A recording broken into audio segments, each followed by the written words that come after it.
Please open in your learning workbook to page 164 and read along as we learn together. Learning Objective 2. Determine whether two functions are inverses. Throughout our study of algebra, we have made use of the fact that the operations of addition and subtraction are inverse operations. For example, adding 5 to a number and then subtracting 5 from the result gives us the original number. Likewise, multiplication and division are inverse operations. We now look at the concept of an inverse function. Changing currency is an important consideration when traveling abroad. For example, traveling between the United States and several countries in Europe would involve changing American dollars into euros and then changing back for the return trip. Fortunately, we can use a function to change from one currency to the other, and then use the function's inverse to change back again. Suppose that 1 American dollar can be exchanged for 0.8 euro. Then the function f of x equals 0.8x gives the number of euros f of x that can be bought from x dollars. G of x equals x over 0.8 gives the number of dollars g of x that can be bought from x euros. The tables below show the values of f of x and g of x for several values of x. Imagine you walked up to a machine and you put in $100. That machine would spit out 80 euros. Imagine you put 150 US dollars into the machine. Then it would spit out 120 euros. $200 becomes 160 euros.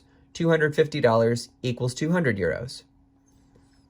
Now, imagine you take your $100, you put it into the machine, and you get 80 euros, and then you go to a different machine whose name is G, and you put those 80 euros in. What's going to come out?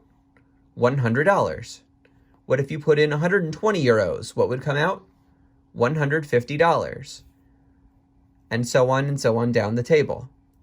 For each of these tables, the function tells us what we have to do to the input x to turn it into the output. For example, to convert dollars to euros, where x represents dollars, you just multiply by 0.8. 100 times 0.8 is 80. 250 times 0.8 is 200. Turning our attention to the return trip, let's say now x represents the number of euros, and you want to figure out how many dollars it's worth.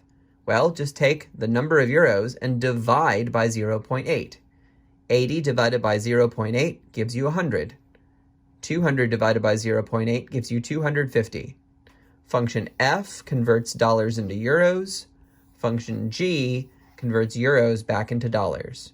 One undoes the other. These are called inverse functions. The functions f and g are inverses of each other. Function f can be used to convert 100 American dollars into 80 euros. Function g can be used to turn those same 80 euros back into 100 American dollars. What one function does, the other function undoes. This gives us several interesting properties of inverse functions. Let's learn about them together. We now turn to Learning Workbook page 165. By listing the ordered pairs from the previous tables, we notice that the x and y values are reversed. 100, 80, 150, 120, 200, 160, 250, 200. These were the ordered pairs in the table F. 80, 100, 120, 150, 160, 200, 200, 250. These were the values in the table for function g. You can see that the values have been swapped.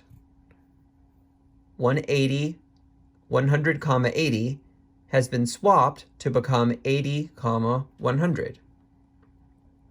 This is one of the properties of inverse functions. They swap input and output.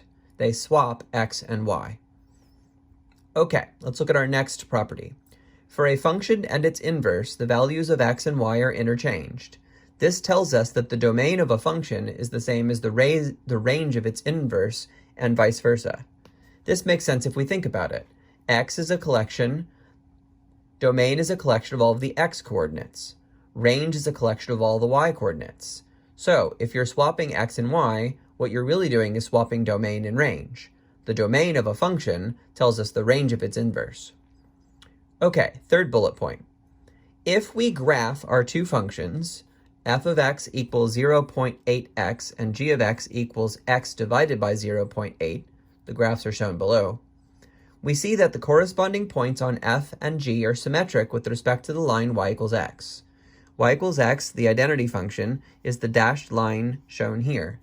If you spin the red line around the black dashed line, you get the blue line. Similarly, if you spin the blue line around the black dashed line, you get the red line. The red and blue lines are symmetric about the dashed line y equals x. All right, fourth property. When we compose functions f and g in both directions, the result is the original input value, x. In a sense, what function f does to x, function g undoes, and vice versa. Let's look at the algebra. Using the functions shown here, let's compute f composed with g of x. Using the definition, this is f of g of x. The input is a variable, so we work from the outside in, and we focus on the equation associated with the f function, specifically on the right-hand side. So we write 0.8, but instead of x, that's where we put g of x. So we get 0.8 times x over 0.8, which multiplies to make just x. Okay, now let's reverse the order. G composed with f of x. Using the definition, this is g of f of x. And again, the input is a letter, so we work from the outside in.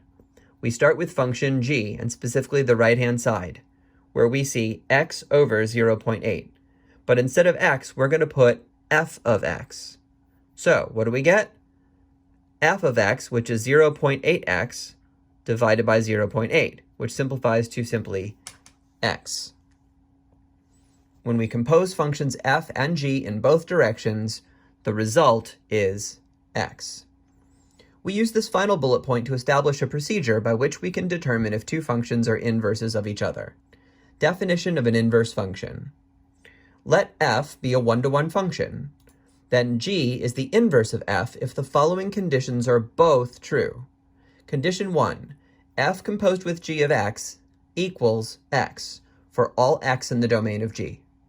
Condition 2, g composed with f of x also equals x for all x in the domain of f.